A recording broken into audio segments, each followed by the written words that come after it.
You are listening to the Maple Footy Podcast, the unofficial football podcast of the North.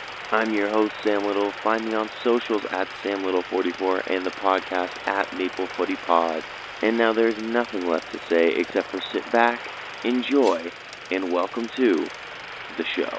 Hello, yes, and welcome back to the Maple Footy Podcast. And today was supposed to be the day where I was doing this from our new Maple Footy studios, but sadly, car trouble has gotten in the way of that.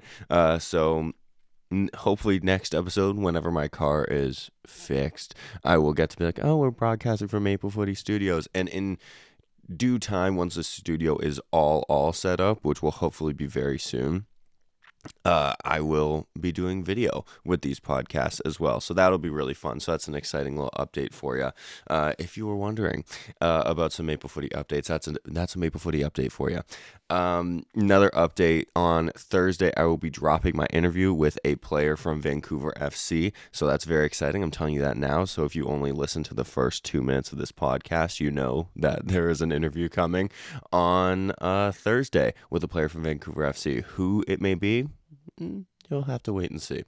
But yeah, so club football, club footy, club soccer was back this weekend, and I thought, what better time to talk about some of what our Canadian boys were doing, over the weekend than right now. So yeah, obviously no more international breaks for the rest of the year, sadly, as much as I love them. But Jesse Marsh has said for the second year running now that he would like to get a camp together in January. I want to be optimistic that it will happen, but being realistic, I just highly doubt that's going to happen. I can't imagine that clubs are going to let players leave in January during the January transfer window. You want your players to stay healthy if they're going to be leaving, and you're also coming off the busy, hectic Christmas period where basically from end of November to January you have a game, it feels like, every day. So I'm not sure you want to then pile on that as a club. So I don't think that's probably going to happen. But you never know. It might.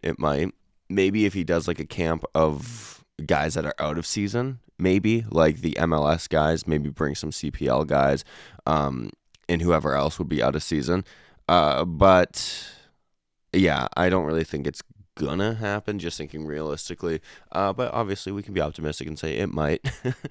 But yeah, what else before we get into it? I think that might be it.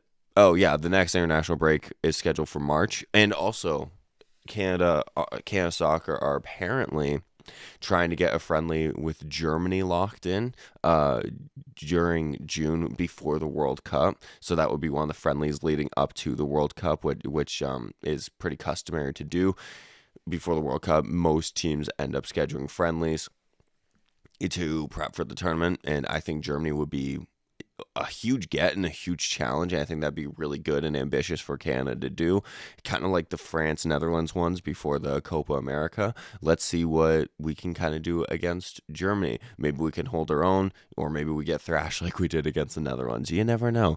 But it would be good, I think, to see kind of where we stack up against one of the best international teams, and who will probably, I would assume, be one of the favorites going to this World Cup. They'll probably be a top 5 favorite, in my opinion. So yeah, it'll be really cool to see if that happens. I really hope it does get locked in, and I wonder where they will host it. Would it be the Montreal friendly that Marsh has said, because he wants to make Montreal feel like they've been a part of the World Cup run? Or maybe they do it in Toronto because our first game will be in Toronto. Maybe they'll do it out in Vancouver. Who knows? But we'll wait and see. But yeah, how about we start on what some of our boys are up to? Some of the boys are up to. We'll start off in Scotland because some big news broke there. Not great news, but big news. Not great news, because Derek Cornelius, it looks like his calendar year is over. So in essence, hopefully just the month of December and the remaining week of November. It's still not ideal, but I'd prefer that than, multiple months layoffs, but we'll have to wait and see on that. It really bothers me because he's a player that came to the international camp with a knock, then was played in a friendly, then was subbed out half hour into the second friendly. I don't know. I feel like it's just another question mark for the medical staff of Canada Soccer. Once again, I always preface this by saying I don't know what these guys know. I'm not privy to that information, and I also did not go to school, for what they went to school for. So I don't know what's right, what's wrong. My only concern is that there seems to be a little bit of a pattern now developing of guys picking up a knock, then going off to an international break, worsening the knock, and then going back to their club and their club's announcing an injury. It's not a good pattern to be noticing, I think. Once again, I don't know what these people know. I'm just noticing the pattern is all. And I think if this keeps up, clubs will become more and more frustrated with Canada Soccer, kind of like how Bayern did earlier this year. So we'll wait and see. I'm not going to sit here and make a ton of speculation. I just think it sucks for Derek Cornelius as well, because he's now going to miss who knows how many games and whatnot, especially because he's been really playing a lot for Rangers, which has been very good for him. I think you've seen his maturity. I think you've seen the consistency really help there. So I think it sucks that he's now going to be out for a month, maybe more. But elsewhere in Scotland, Alistair Johnston is still out after having that surgery, saying he hopes to be ready and fit for the World Cup. Time will tell. I hope he is. He's one of our best players, so we want him to be healthy. That one really sucks because he's been so crucial to us over the last, since he debuted about, 5-6 years ago? I think that's when he made his debut. But yeah, he's been pretty crucial to us since his debut. So yeah, I hope he's healthy. We have one more guy in Scotland that I like to talk about, and his name is Junior Hoilett, the GOAT, Unk, if you will. His team won 2-0. Hibs won 2-0 over the weekend. Junior Hoilett did not feature, sadly, but that's okay. He's old. he needs a break every now and then. But I'm mentioning this because Hibs are now sitting in third place in the Scottish Premiership, which is pretty good. That has them with the Scottish League. I believe that is European places. So that's pretty good. Celtic are Alistair Johnston's Celtic, are sitting 4 points back of Hearts in first. But Celtic do have a game in hand, meaning that they could make that gap only 1 point, and then Celtic can kind of maybe get that done. Once again, we'll wait and see. Long season. From an unbiased perspective, it would be kind of cool to see a team not Celtic win the Scottish Premiership. But obviously I want to see one of our Canadian boys win it. It would be nice if one of our Canadian boys won it.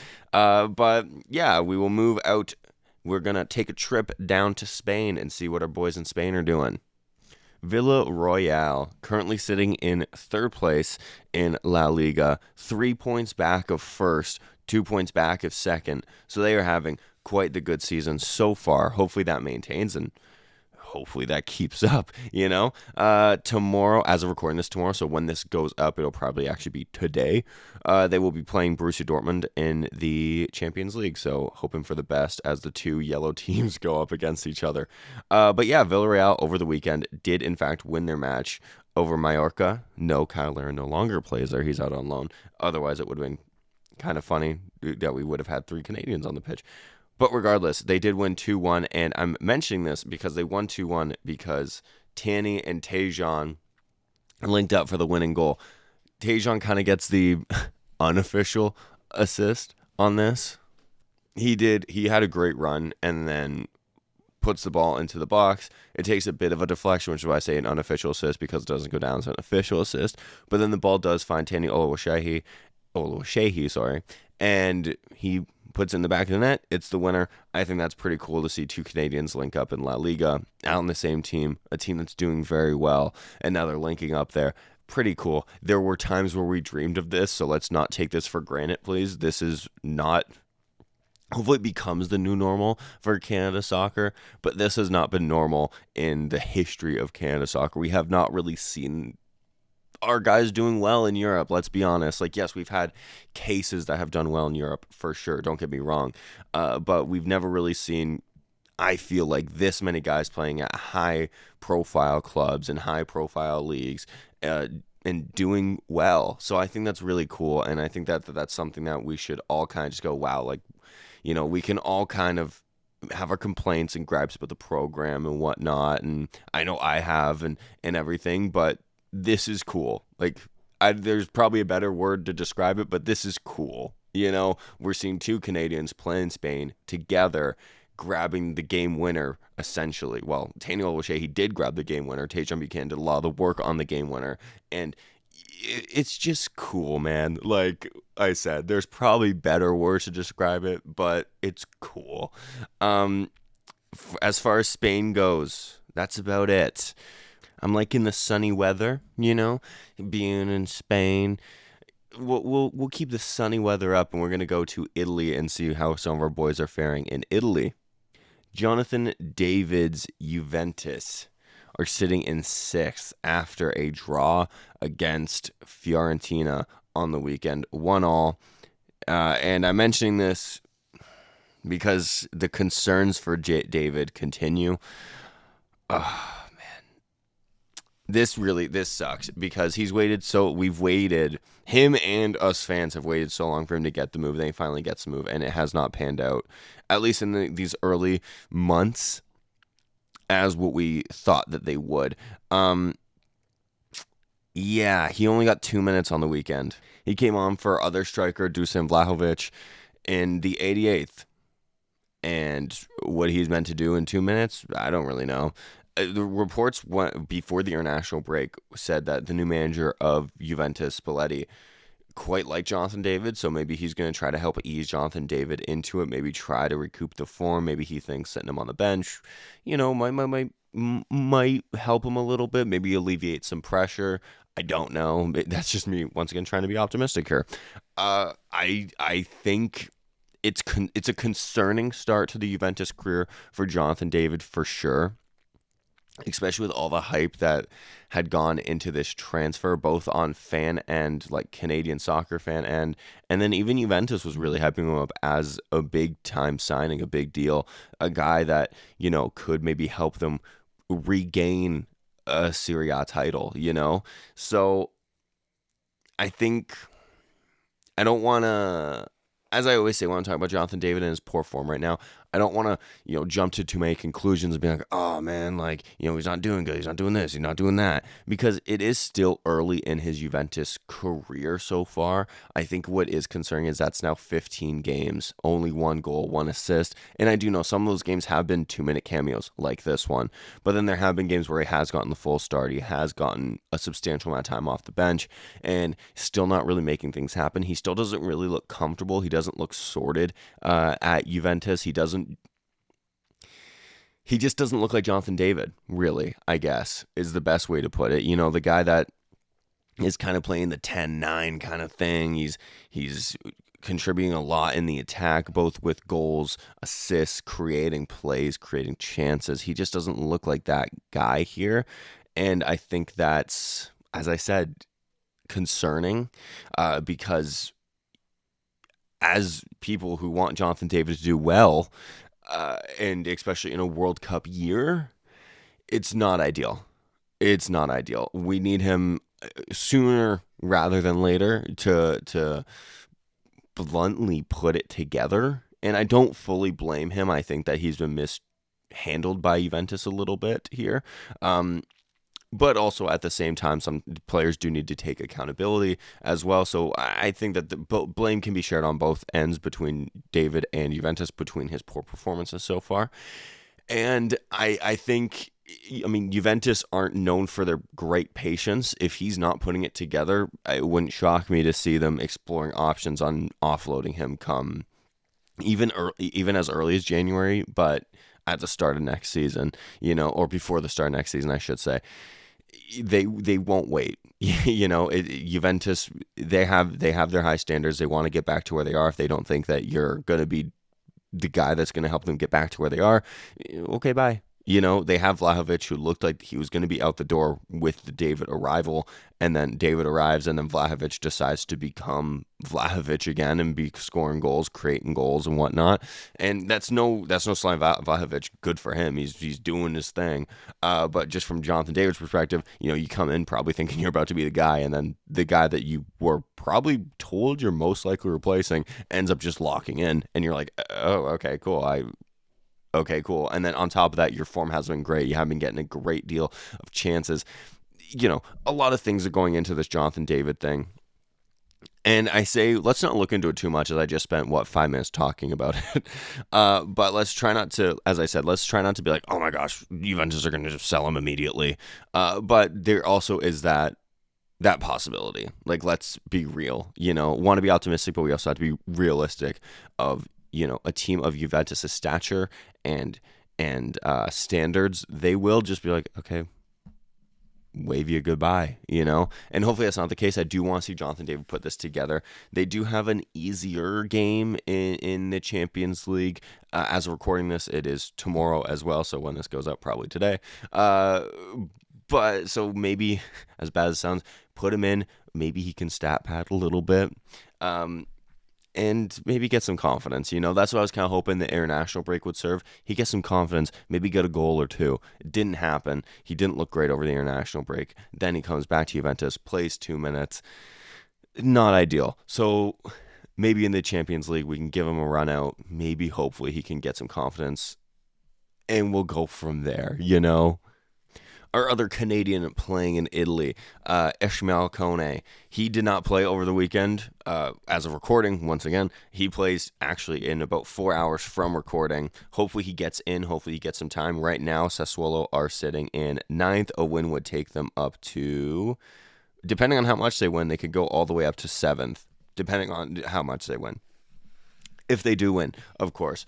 If they lose, I believe they would stay. Yeah, they would stay 9th anyways. So, well, we'll see. Really hope that Kone gets in. I think he's been really enjoying his time in Italy, and I think that you're really seeing him find that consistency, find that maturity that we've been hoping that he would. So yeah, let's hope that he gets in for this game that has yet to play. Going to Switzerland now, we're doing a whole European tour. Theo Baer's Liaison Sport. I hope I said that right. Don't give me names that are hard to pronounce. I will not be able to do it. His Liaison Sport are lost over the weekend. Theo Baer went the full 90. Sadly, no goals or assists to report on. But this leaves them in 9th place in the league, which isn't great for sure. But Theo Baer, at least himself, is having quite the good season, although did not register a goal or assist on the weekend, but so far has really looked rejuvenated. Of course, the Swiss Player of the Month for October, so that's really good. Really, really liking this move for Theo Baer, regardless of where his team sits in the standings. It's just good to see him play consistently, get these matches under him. It was a struggle for him last season, so it's really nice to see him get these games, these minutes, and yeah, still sitting in the Swiss league alone, sitting on 5 goals, and then in all comps he's got 9 goals in all competitions. Not a bad haul since we are still only in November. Not bad at all. Let us move into Belgium. We got some boys balling out in Belgium, so let's talk about them a little bit. We'll talk about Anderlecht first. Nathan Saliba, the best Saliba in world football, went 66 minutes in a 1-0 win, a 1-0 win at the death for Anderlecht against RAAL. I'm not going to try to say the full name. We're going to refer them as RAAL, which is the first name in their name, because I cannot speak French, although I am Canadian, and that is our second language. But Nathan Saliba went the 66 minutes. He totaled 40 passes, 55 touches, and a 92% pass accuracy, so not bad for a guy that's supposed to be controlling the midfield as a central midfielder. Seems like he did. I will be honest, as you well know, I cannot watch every single game or seek out every single highlight package or compilation package for our players. I try my best, but Nathan Saliba is one of the players that I couldn't find one really on, so that's why you're getting a little bit of a stat read here. Not my favorite thing, but at least we're all still kind of in the loop on what some of our boys are doing here. Elsewhere in Belgium, let us see what some of our other boys were doing. Promise David's Union grabbed a 2-0 win at the weekend, and keeps them first place in the league. And I say this because Promise David also got a goal. There was a bit of a deflection on the goal, but regardless, they all count. Went to the back of the net. It goes down as his officially. Promise David, that is 6 goals this season already, so really picking up where he left off. And now currently, apparently, sorry, as my voice starts to go for some reason. Apparently, Stuttgart in the Bundesliga are looking at Promise David, apparently around 20 to 25 million pound price tag on him. So we'll see how that pans out. I know he's probably going to be a wanted man if he keeps this form up. But also, Stuttgart seem to also be in for Troy Parrott, the Republic of Ireland hero, over the last international break. So maybe see who they go for. If I'm Promise David's agent, maybe I'm telling him, maybe let's wait. Because if you go and another striker signs at the same time as you, where does that kind of leave both of you?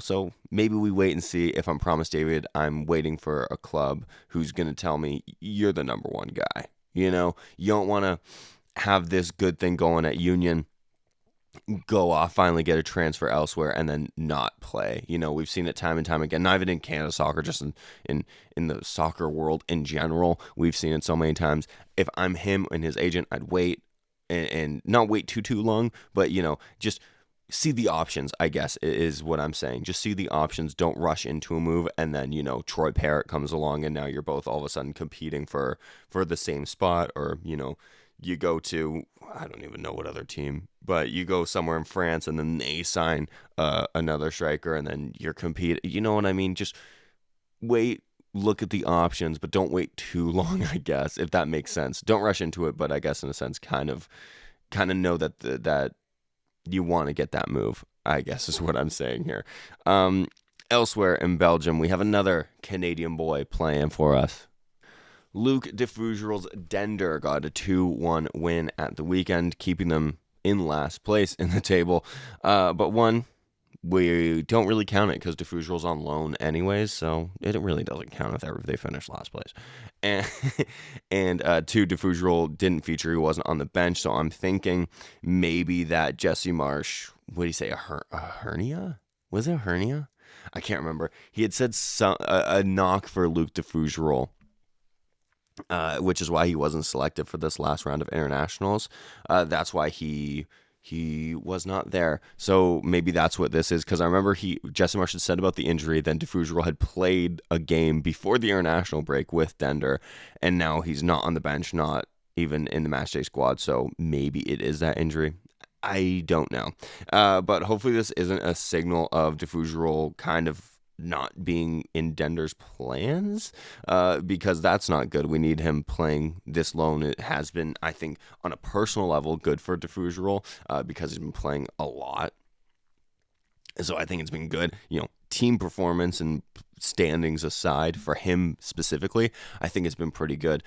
So hopefully this isn't like a signal of like bad things to come, of like, oh, de Fougerol might be done, they might cancel his loan or something. Hopefully it is just a knock. He wasn't on the bench. I didn't see any reports, but doesn't mean that it wasn't just a knock. So we'll see. The rest of the table, sorry, I didn't tell you where Anderlecht and Union were. Anderlecht are sitting in third, and Union are sitting in first at the moment. So our Canadian boys are doing quite well at the moment.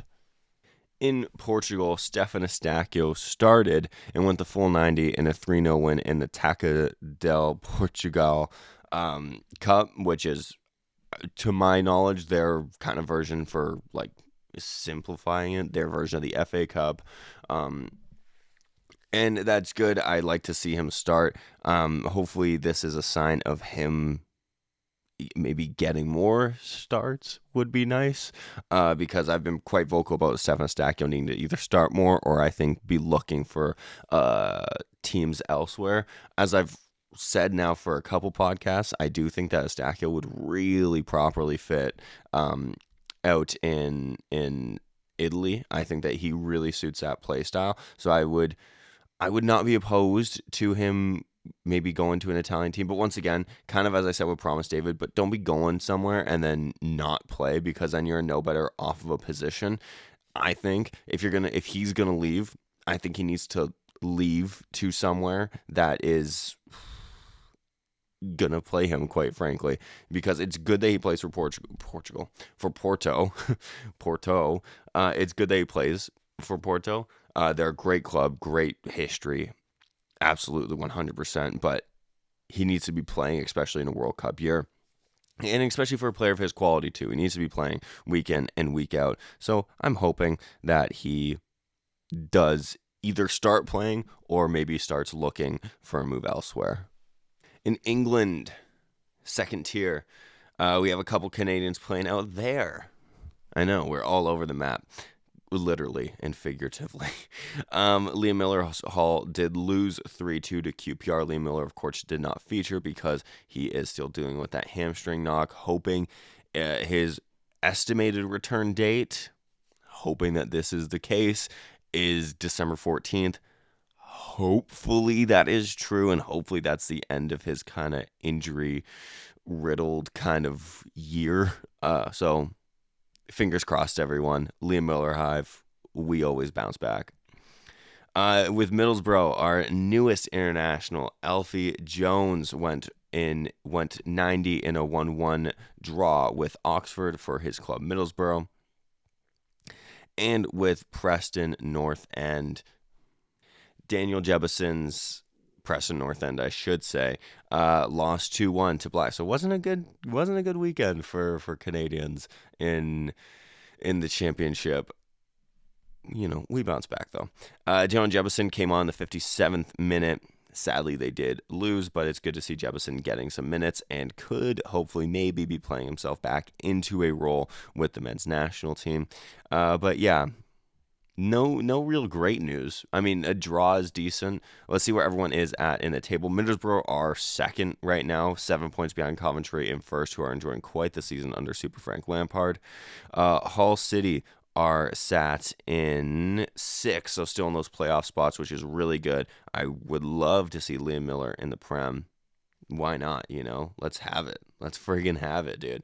And right above him is Preston North End in 5th, so Daniel Jebuson. So all of our Canadians are in the playoff promotion/playoff places, because Middlesbrough being in second are confirmed. But long season to go. All of these teams could finish outside of the playoff spots with how the championship works.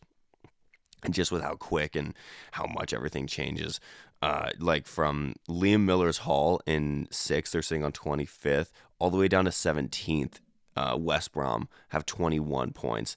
So 4 points separating 6th to 17th. And even if we want to get more into it, 18th Blackburn Rovers have 19 points. So also, like, really when you think about 6 points with 16 games played, of how many do they play in the championship? 40. Is it 44? 46 games played. There's still 30 games left to play.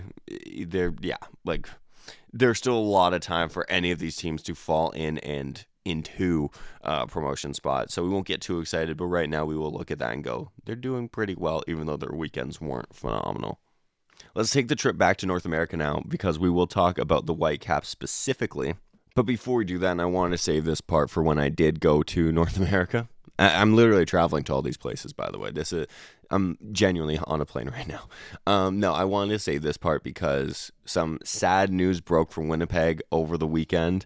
Valour are no more. They have officially suspended operations.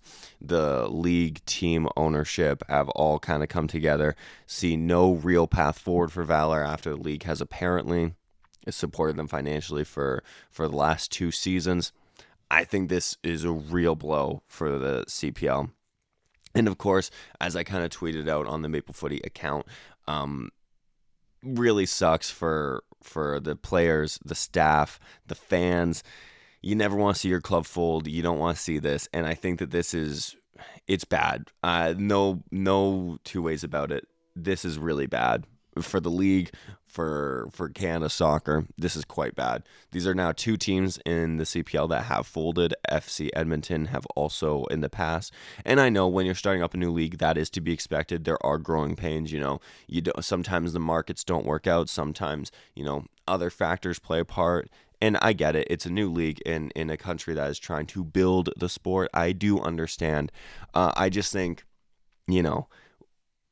we just announced the expansion team out in Quebec, Supra, and so you were going into the season under the impression, okay, we got 9 teams. This is good. Let's expand this. Maybe we can get, within the next couple seasons, get to like 14 teams. We try out more in the prairies. We try out in Saskatchewan, and we try out, even like a PEI.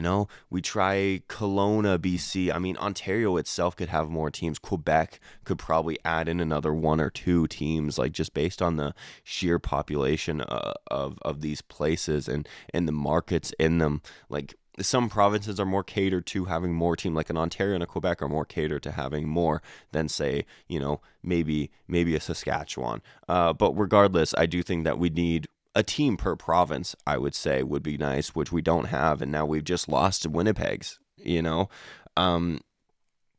Manitoba, Winnipeg is the city. Manitoba is the province, meaning that there's no team in Manitoba, period, and Winnipeg is one of Canada's biggest cities, so it's a shame because I feel for the players, because now it kind of leaves them in a sense of, where do I go? What do I do?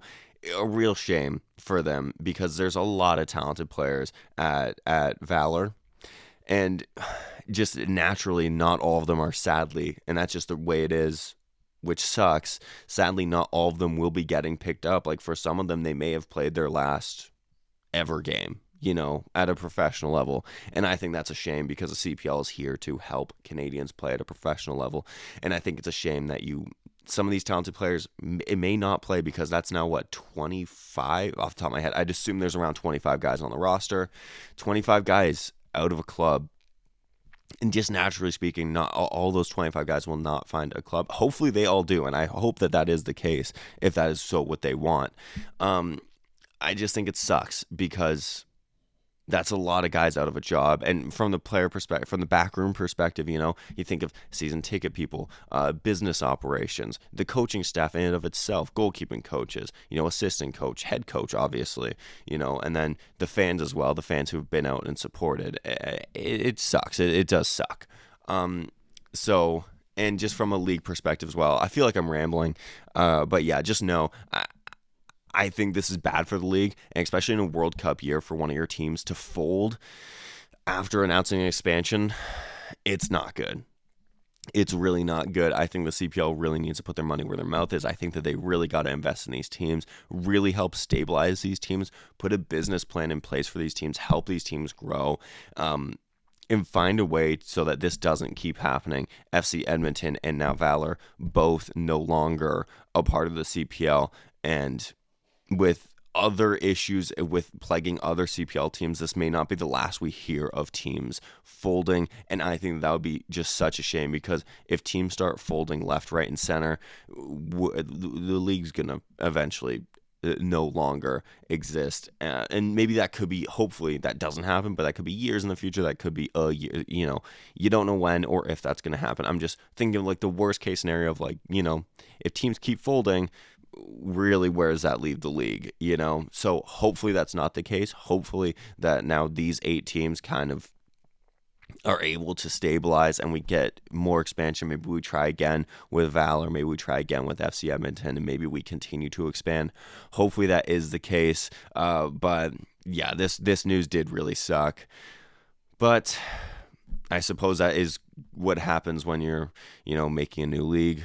Doesn't make it any easier for the players, fans, and staff. And just know, I feel bad for them, really. And I think that's what kind of sucks most about this is a lot of good workers, good people. Not that I know any of them personally, but a lot of people are out of a job at the moment, and you never want to see that. So as of recording now, as we move into the MLS playoffs, Dane St. Clair's Minnesota have not played San Diego just yet. If they do, winner of that will end up playing the Whitecaps, which is who we are really going to be talking about here, as they had one of the most crazy MLS playoff games, I don't want to say ever, but definitely in recent memory, because the Whitecaps tried to shoot themselves in the foot a couple of times here. They went 2-0 up in the first half, which is great. And then in the 60th minute, LAFC gets, frankly, quite a bad goal on Vancouver's part. But okay, maybe we can see it out. Nope, 92nd minute, Tristan Blackman, Defender of the Year Tristan Blackman, gets himself sent off on a second yellow. And then from that position, Son Heung-min ends up scoring a belter of a free kick, making him get a brace. Then they go into extra time, where then Vancouver goes down 2 from. So they started with 11. They go into extra time with 10 because of the sending off.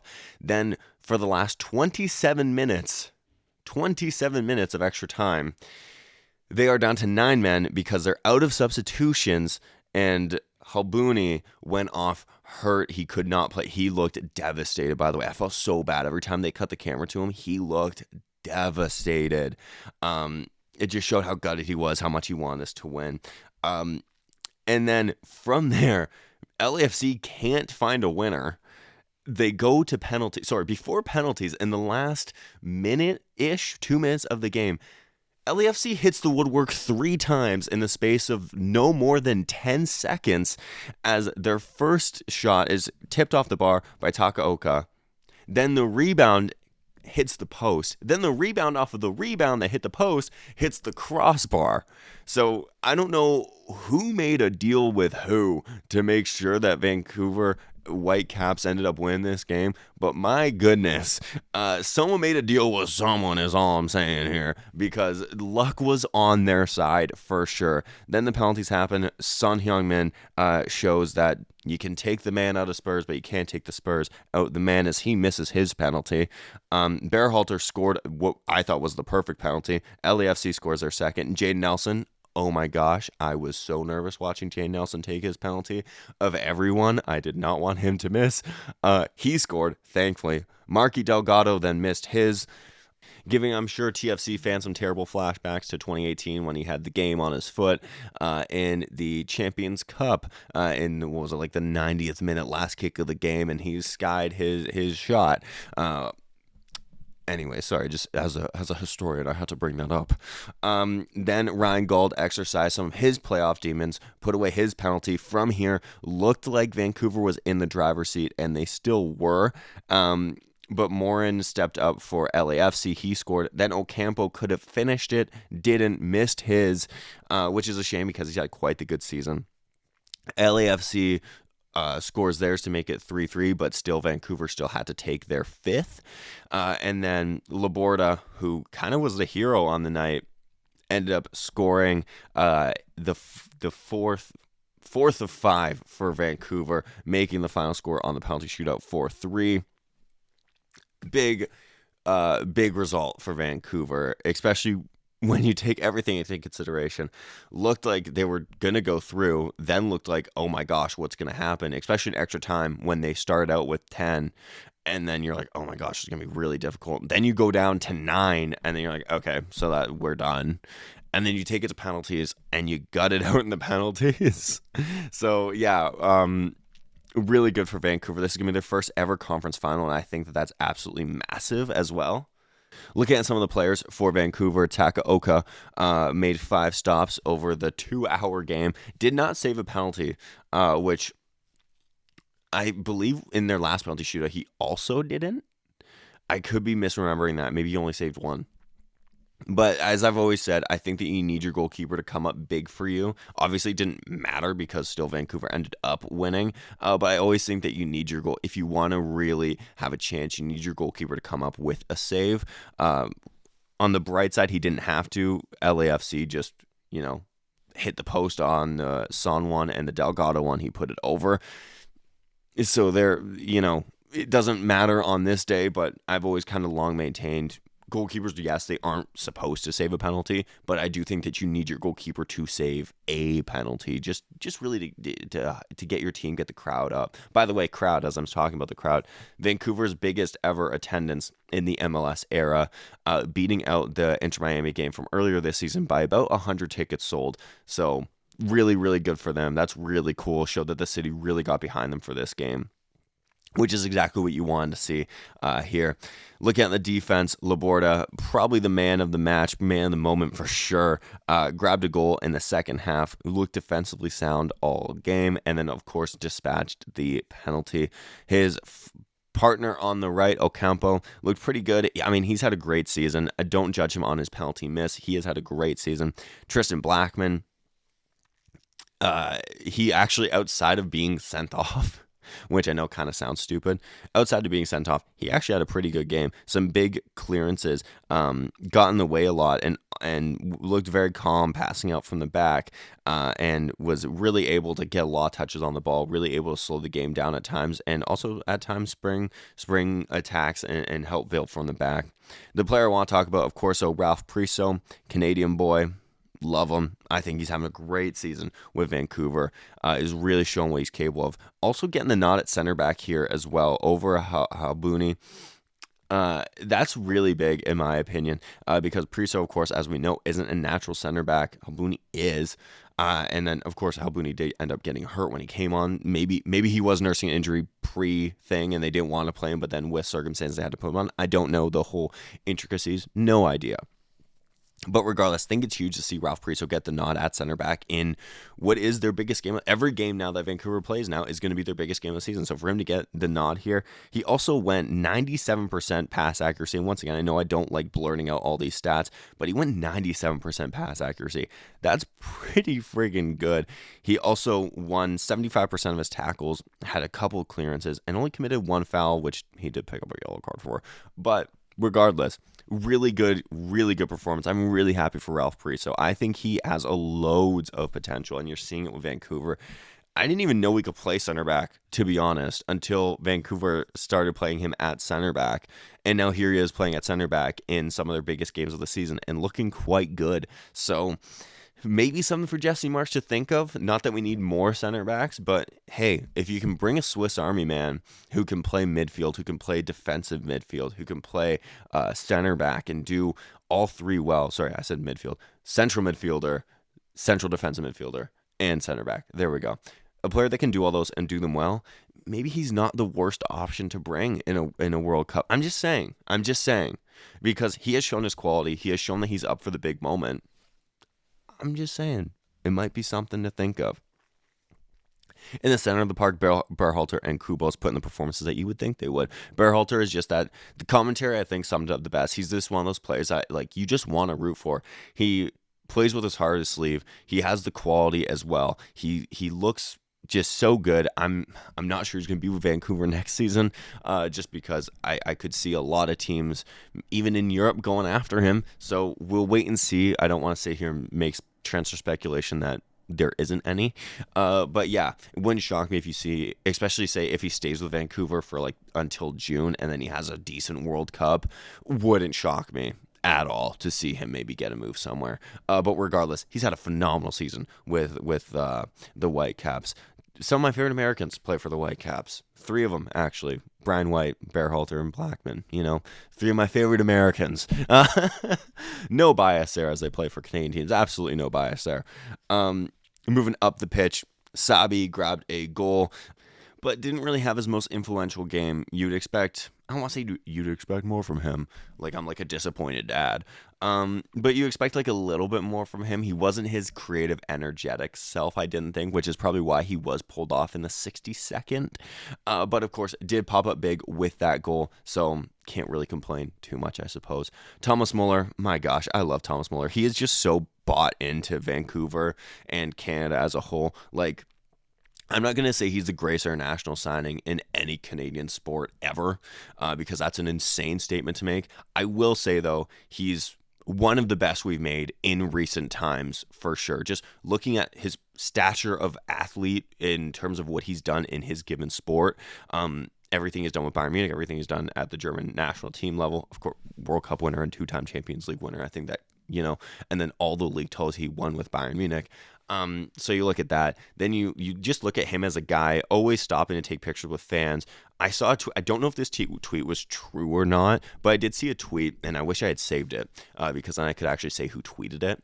But they had said that they had seen Müller like eating dinner or lunch at a restaurant, and someone came up to him, and usually like celebrities, athletes are like, oh no, like not right now, whatever, and which is fair, totally within their rights to do so.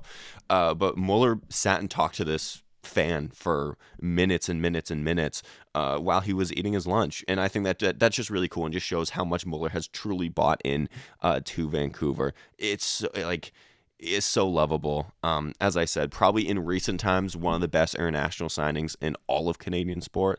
That's literally football, hockey, basketball, what have you, baseball, what have you.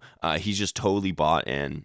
I absolutely love it. He had a pretty good game. Not his most influential game, but he still looked decent. And also, it's Thomas Müller, so anytime he gets on the ball, you think, okay, something could happen here. Ali Ahmed on the left. I thought, had a pretty good game as well. My only thing with Ali Ahmed is I wish he could score, because if he could score, he would be so dangerous. He's, of course, more of a creator type anyways, but his lack of goal-scoring threat, I think, is his big detriment in his game because he was doing everything right on this day, creating chances, getting into dangerous positions. But when it comes to, him maybe having to score, you're not super confident. This was also, I believe, his 100th game for the Whitecaps, so that's also a big accomplishment as well.